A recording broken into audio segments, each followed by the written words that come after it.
अगर आप बोलोगे कि ये सेंटेंस है, फिर आप इंग्लिश नहीं बोल पाओगे, फिर आप कंफ्यूज हो जाओगे। आप सोचोगे कोई हमारा साइंस का कोई आंसर है, इंग्लिश का आंसर है, मैथ का कोई क्वेश्चन है कि हमने सॉल्व करना, हमें नंबर मिलेंगे। समझ आई समझ? ये बातचीत है, बातचीत, टॉकिंग। आपने बातचीत करनी, मैं आपको बातचीत करना सिखा रहा हूँ, समझ आई? तो बातचीत बोलना होता है। तो जब आप क्लास में आंसर्स लिखते हो, ऐसे लिखते हो, वो क्या होता है? वो भी बातचीत ही होती है और कुछ नहीं होता। समझ आई ना? रियलिटी जो है, रियलिटी में हमारी जो स्टडी है ना, इंग्लिश, हिंदी, SST, ये बातचीत ही है सारी। कोई आपसे बातचीत कर रहा है, देखो ना, कोई किसी ने लिखा कि इंडिया में ये हुआ था, आपने पढ़ा, तो वही आपने कॉपी में लिख दिया, आप भी किसी को बोल रहे हो कि आपने, तो और कुछ नहीं, बातचीत ही है। समझ आई? परंतु जब आप बात करते हो इंग्लिश में, जब आप किसी एक दूसरे से बात करते हो, तो वो आपकी डिफरेंट तरह की बात हो जाती है। समझ आई? आप कोई टॉपिक नहीं सुनाते किसी को, ऐसे नहीं सुनाते, बातचीत करते हो, जनरल कन्वर्सेशन करते हो। समझ आई? तो सेंटेंसेस क्या होते हैं? They are, this is talking, understand? समझ आई? तो ये क्या है? टॉकिंग है। सेंटेंसेस में हम टॉक करते हैं। तो आपको सेंटेंस अगर मेक करना आता है तो फिर आप टॉकिंग भी कर सकते हो इंग्लिश में। समझ आई? अब आपको तो बहुत सारे सेंटेंसेस आते हैं, आप बहुत सारे आंसर्स लर्न करते हो, ऐसे लर्न करते हो, तो वहाँ पे क्या लर्न करते हो? सेंटेंसेस ही तो लर्न करते हो, लेकिन आप इंग्लिश नहीं बोल पा रहे। क्यों? वाई? इसीलिए नहीं बोल पा रहे हो क्योंकि आपको प्रैक्टिस नहीं है। समझ आई? आप प्रैक्टिस नहीं करते हो, एक दूसरे से बातचीत नहीं करते हो। आप सोच रहे हो इंग्लिश सब्जेक्ट का मतलब है ऐसे लिखना, आंसर लिखना, नंबर लेना, घर आ जाना। समझ आई? ऐसा नहीं है। इंग्लिश का मतलब है आपको बोलनी भी आनी चाहिए। इंग्लिश सब्जेक्ट कोई है ही नहीं, वो सिर्फ लैंग्वेज ही है। आप उसमें ऐसे स्टोरी पढ़ते हो ना, तो स्टोरी सुनाने के लिए होती है भाई, आपका टेस्ट लेने के लिए नहीं होती। पर हमारी आप स्कूल में आते हो तो एग्ज़ाम तो आपके लेने ही है ना। समझ आई? एग्ज़ाम लेने के लिए आपको वो लिखवाया जाता है, लिखने का कोई इशू नहीं होता, बोलना मैटर करता है ज़्यादा। समझ आई? देखो, तो इंपेरेटिव सेंटेंसेस जो हैं सबसे पहले आज आप करोगे, ठीक है? जैसे सुनो, अब इंपेरेटिव सेंटेंसेस पता है क्या होता है? जब आप किसी को ऑर्डर देते हो, गिव मी योर बुक, जब आप किसी से रिक्वेस्ट करते हो, प्लीज हेल्प मी, अंडरस्टैंड, तो वहां पे हम यूज करते हैं इंपेरेटिव सेंटेंसेस। समझ आई? ये सेंटेंसेस सबसे पहले बच्चे को कराए जाते हैं, understand, because they are backbone of English language. अगर ये नहीं है, if you don't know about these sentences, you can't speak English like in a proper way, understand? ये they don't come in tenses, ये टेंसेस में नहीं आते, tenses अभी शुरू होने हैं आपके। समझ आई? तो बिफोर दैट ये दीज आर वेरी इंपॉर्टेंट। तो इंपेरेटिव सेंटेंसेस, ठीक है? अब इसमें क्या क्या होता है, ये कौन सी, मैं सबसे बोल रहा हूँ, मैं आपको बड़ी सिंपल वे में समझा रहा हूँ कि मैं आपको बातचीत करना सिखा रहा हूँ कि दूसरे से कोई चीज़ कैसे मांगनी है, और किसी को अगर आपने बोला कि ये काम मत करो, कमांड, ऑर्डर, रिक्वेस्ट करना है, तो कैसे करना है। समझ आई?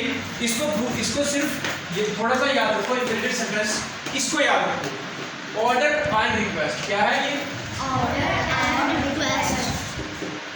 Order and request. अब देखो जो क्लास में मॉनिटर है ना, उनको नोट करना है, बाकी बच्चे सुनो, क्योंकि ये कॉपी में लिखना ज़्यादा मैटर नहीं करता है, आपको आएगा कि नहीं मैटर करता। मैं तो कभी भी लिखवा सकता हूँ, ये तो मैं आपको नोट्स भी दे सकता हूँ लिखिए, उसको क्या करना है, उसको कोई बेनिफिट नहीं।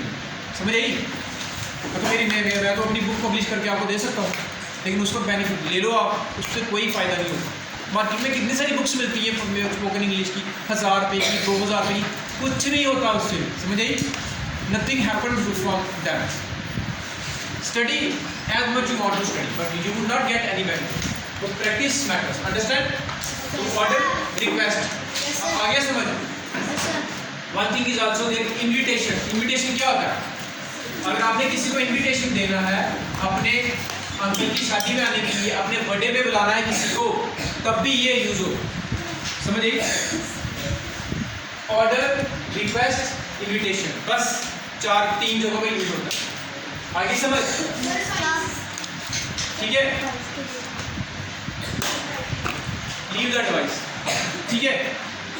तो एक बार रिक्वेस्ट नहीं आ जाएगा, एडवाइस ले लो, कोई बात नहीं। उतना मैटर नहीं करता, ठीक है, समझ आ गई? तो 4 advice, request, order and invitation. आगे समझ। अब असल मुद्दे पे आते हैं।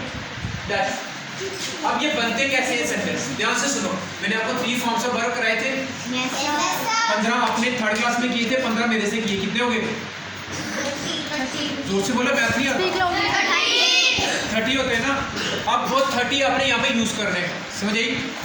उन 30 में से फर्स्ट फॉर्म यूज करनी है, ना सेकेंड ना थर्ड, सिर्फ फर्स्ट फॉर्म, समझ आई? तो कैसे बनेगा? सबसे पहले हम इसके सेंटेंसेस करेंगे पॉजिटिव। कौन से? जिसमें आप ऑर्डर देते हो और क्या करते हो? रिक्वेस्ट। पर इसमें एक और वेरी इंपॉर्टेंट थिंग, वो बाद में कराऊंगा, ठीक है? आपको यहाँ से शुरू करना है। वो परमिशन होता है, परमिशन वाले सेंटेंसेस, ठीक है? वो मॉडल्स में आते हैं, पर मैं इसमें डाल देता हूँ कभी कभी, बट आपको मैं यहीं से शुरू करूँगा। अब ध्यान से सुनो। Give me your book. इसमें आप ऑर्डर भी कर सकते हो, रिक्वेस्ट भी कर सकते हो, समझ आई? पहले ऑर्डर और रिक्वेस्ट वाले कर रहे हैं, ध्यान से सुनो। Give me your book.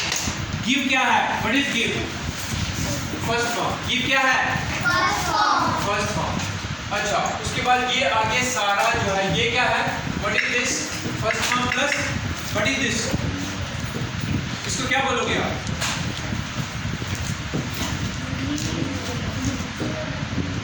इसको हम बोलेंगे ऑब्जेक्टिव केस। क्या बोलेंगे? Objective case. परंतु आप इसको ऑब्जेक्टिव केस छोड़ दो, आप लिखो V1 प्लस अदर वर्ड। क्या लिखना है? V1 इस सबको अदर वर्ड बोल सकते हो आप, ठीक है? Understand? V1 plus other word, objective case और प्लस यहाँ पे ऑब्जेक्ट आ जाता है। अगर क्लियर ये लिखना है, ठीक है? कोई पूछे तो, बट ये मैटर नहीं करेगा। ये भी योर बुक आ गया। अब मैं बोलता हूँ मुझे अपना पेन दो, कैसे बोलूँगा? मुझे अपनी कॉपी दो, मुझे पानी दो, मुझे फोन दो। बना लिया आपने? अच्छा, अब हम डिफरेंस, अपनी कॉपी लो, अपनी कॉपी लो। Very good, take your copy, right. Okay ma'am, मेरी कॉपी चेक करो। मैंने आपको एक ही सेंटेंस कराया, आप सोच देखो, यू कैन